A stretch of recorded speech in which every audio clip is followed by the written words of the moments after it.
खाटू की मिट्टी में कुछ ऐसा है जो सिर्फ पैरों से नहीं, आत्मा से चिपक जाता है। जो एक बार यहां सिर झुका देता है, वो चाहकर भी भीतर से सीधा नहीं रह पाता। उसे झुकना आ जाता है, और यही झुकना इंसान को बचा लेता है।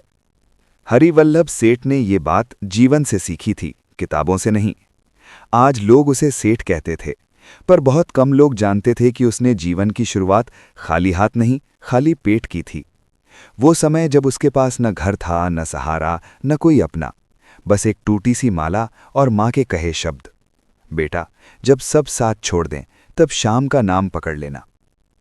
उसकी माँ बहुत साधारण स्त्री थी। सुबह उठकर तुलसी में पानी डालती, मिट्टी के दिए में बाती जलाती और शाम का नाम लेकर दिन शुरू करती।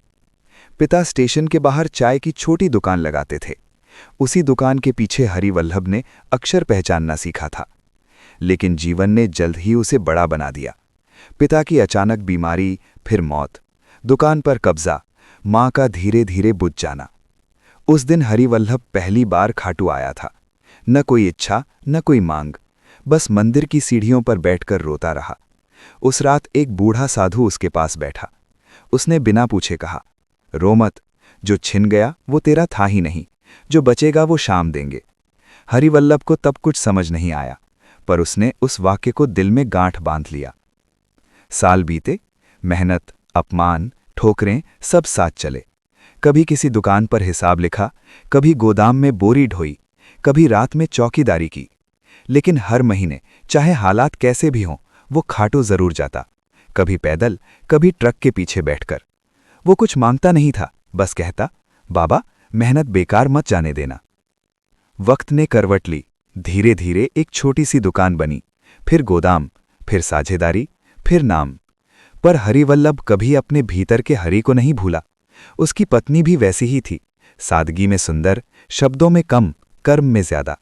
उसने ही कहा था, अगर हमारे घर में कभी दिखावा घुसा तो समझ लेना शाम नाराज हो गए। उनकी बेटी माधवी उसी सादगी में पली।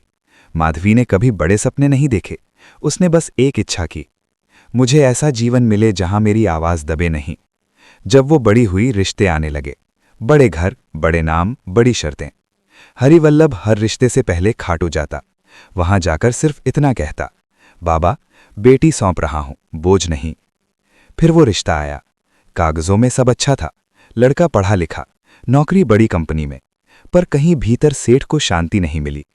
फिर भी समाज के दबाव में सगाई रखी गई। सगाई का दिन। घर छोटा था लेकिन साफ, फूल कम थे लेकिन ताजे, मेहमान कम थे लेकिन अपने। और तभी घमंड ने अपनी आवाज दिखाई। लड़के का ताना सिर्फ शब्द नहीं था, वो माधवी की आत्मा पर चोट था। इतना साधारण इंतजाम। उस पल हरिवल्लभ सेठ ने कुछ नहीं कहा, लेकिन उसी पल उसने निर्णय कर लिया, अब जवाब शाम देंगे। उस रात वो बिना बताए खाटू चला गया। रास्ते में बारिश आई, गाड़ी बंद हो गई। वो नंगे पांव चल पड़ा। हर कदम पर दर्द था, हर सांस में डर। बाबा, उसने कहा, अगर मेरी सादगी मेरी बेटी के लिए अभिशाप बन रही है तो मुझे उठा लो, पर उसे मत तोड़ो। मंदिर बंद था, लेकिन आकाश खुला था। कहते हैं उस रात मंदिर के बाहर बैठे लोगों ने देखा, सेठ के आंसू जमीन पर गिरते ही सूख जा रहे थे। उसी रात दूसरी तरफ उथल पुथल शुरू हुई। लड़के के पिता का सबसे बड़ा सौदा टूट गया। जिस कंपनी पर भरोसा था उसने हाथ खींच लिया। घर में कलह, नींद गायब। माधवी की तबीयत गिरने लगी। डॉक्टर बोले तनाव। सेठ बेटी को लेकर खाटू आया। भीड़ थी, शोर था, लेकिन जैसे ही माधवी ने बाबा की ओर देखा, वो जमीन पर बैठ गई। उसकी आंखें बंद थीं, होठ कांप रहे थे। पापा, उसने कहा, बाबा कह रहे हैं जहां मेरी बेटी को तौला जाएगा वहां मैं उसे नहीं भेजूंगा। सेठ रो पड़ा।